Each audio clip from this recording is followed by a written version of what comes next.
아기를 낳은 한 여자가 있습니다. 집은 엉망이고 설거지는 잔뜩 쌓여 있습니다. 남편이 아내가 외로울까봐 데려다 놓은 강아지가 계속 짖습니다. 계속 멈추지 않습니다. 그녀도 같이 짖어댑니다. 이미 아이도 있고 삶은 버거운데 또 하나의 돌봄이 그녀에게 던져집니다. 결국 강아지는 교통사고로 다치고 그녀는 직접 안락사를 선택합니다. 사람들은 말합니다. 저 사람 미친 거 아니야? 정말 미친 걸까요? 아니면 우리가 이해하지 못하는 방식으로 무너지고 있는 걸까요? 이 영화는 설명하지 않습니다. 대신 사람의 감정을 행동으로 보여줍니다. 남편 잭슨과 그레이시는 스스로 장만할 수 없는 넓은 집을 잭슨의 숙부가 물려주자 뉴욕에서 몬태나 외진 시골로 이사합니다. 곧 아기가 태어납니다. 왕성하던 잭슨은 드물어지고 작가지망생인 그레이시는 책상에 앉지 못합니다. 발산할 곳을 찾지 못한 여자의 욕구불만은 집을 파괴해가고 관계는 무너집니다. Do you ever think about what you're going to say or why you're speaking, or do you just open your mouth and blah, blah, blah, blah, blah? In about 30 seconds, I'll be gone. We don't need to speak. 주인공 그레이시는 원래 작가였습니다. 그런데 남편과 함께 시골로 이사를 오고 아이를 낳으면서 삶이 완전히 바뀝니다.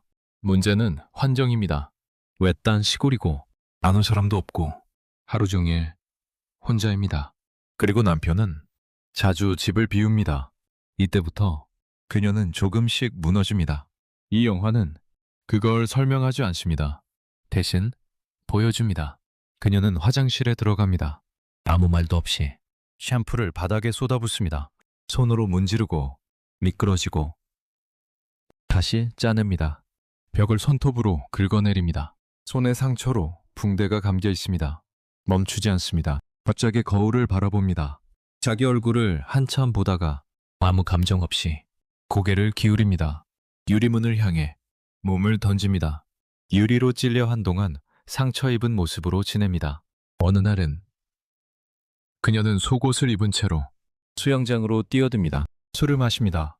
손에 들린 물건을 이유 없이 던집니다. 벽을 치고 문을 닫고 다시 엽니다. 그녀는 창문을 핥고 냉장고 안에 들어가 앉아있고 집을 부수기 시작합니다. 처음 보면 이상한 행동처럼 보입니다.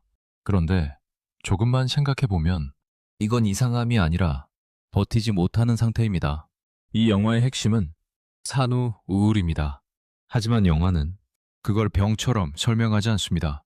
대신 이 사람이 어떻게 무너지는지 그 과정을 보여줍니다. 남편은 그녀를 사랑합니다. 하지만 이해하지는 못합니다. 그녀가 힘들어할 때 그냥 지나갑니다. 그래서 그녀는 점점 더 강하게 행동합니다. 그러던 중 남편의 트럭에서 콘돔을 발견합니다. 그 순간 의심이 시작됩니다. 정말 바람을 피운 걸까요? 이 영화는 끝까지 말해주지 않습니다. 그녀는 점점 현실과 상상을 구분하지 못하게 됩니다. 칼이라는 남자를 만나게 됩니다. 이 남자도 실제인지 상상인지 알 수 없습니다. 이 영화에서 가장 중요한 장면이 하나 나옵니다. 작가였던 그녀가 다시 펜을 들고 글을 씁니다. 그 순간 펜 위로 젖이 떨어집니다. 그리고 글자가 번집니다. 글은 그녀의 자아입니다. 그리고 젖은 그녀가 되어야 하는 역할입니다. 원말하는 역할. 그 순간 자아 위에 역할이 덮입니다. 그레이스의 이상행동은 이뿐만이 아니었습니다. 남편의 어머니가 홀로 사는 시댁에 도착하자마자 주차장에서 우리가 마지막으로 한 게 언제지? 라고 물으며 카섹스를 하자고 옷을 벗습니다. 결국 그녀는 정신병원에 들어갑니다. 치료를 받고 돌아오지만 달라진 건 없습니다. 집은 행복하고 아늑해 보이지만 여전히 낯설고 사람들은 여전히 그녀를 이해하지 못합니다. 집은 더 이상 집이 아닙니다. 머무는 공간이 아니라 무너지는 공간이 됩니다. 그래서 그녀는 밖으로 나갑니다. 숲으로, 더 깊은 곳으로. 결국 불이 시작됩니다. 작은 불이 아닙니다. 모든 것을 삼켜버리는 불. 이건 사고가 아니라 지금까지 쌓인 감정이 한 번에 터진 순간입니다. 그레이스는 불 속으로 걸어 들어갑니다. 망설이지 않고 뒤돌아보지 않고, 그리고 잭슨은 그녀를 막지 않습니다. 사랑했지만 끝내 닿지 못했던 두 사람. 이 영화는 끝까지 무엇이 진짜였는지 말해주지 않습니다. 대신 사랑으로 시작된 관계가 천천히 무너지는 과정을 보여줍니다. 이 작품의 원작은 아르헨티나 작가 아리아나 하르비치의 소설입니다. 이 작가는 여성의 고통과 모성의 아이러니를 매우 현실적으로 그려내는 작가로 알려져 있습니다. 감독 린 램지는 이미 영화 케빈에 대하여를 통해 모성에 대한 강한 질문을 던진 감독입니다. 원하지 않았던 임신으로 아이를 낳은 에바가 끝내 아들을 사랑하지 못하는 감정과 마주하는 이야기였죠. 아이는 점점 통제할 수 없는 존재로 자라고 결국 끔찍한 사건을 저지릅니다.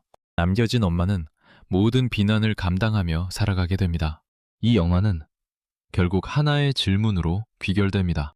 엄마는 반드시 아이를 사랑해야 하는가? Die My Love는 여기서 한 걸음 더 나아갑니다. 사랑할 수 있느냐의 문제가 아니라 아예 모성으로 한 사람이 사라져버리는 지점까지 밀어붙입니다. 잔잔한 고통이 아니라 거의 광기에 가까운 감정으로 말입니다. 결국 린 램지의 두 영화는 같은 질문에서 출발하지만 서로 다른 지점에 도달합니다. 케빈에 대하여가 아이를 사랑하지 못하는 엄마의 이야기라면 Die My Love는 엄마가 되면서 자기 자신을 잃어버리는 이야기입니다.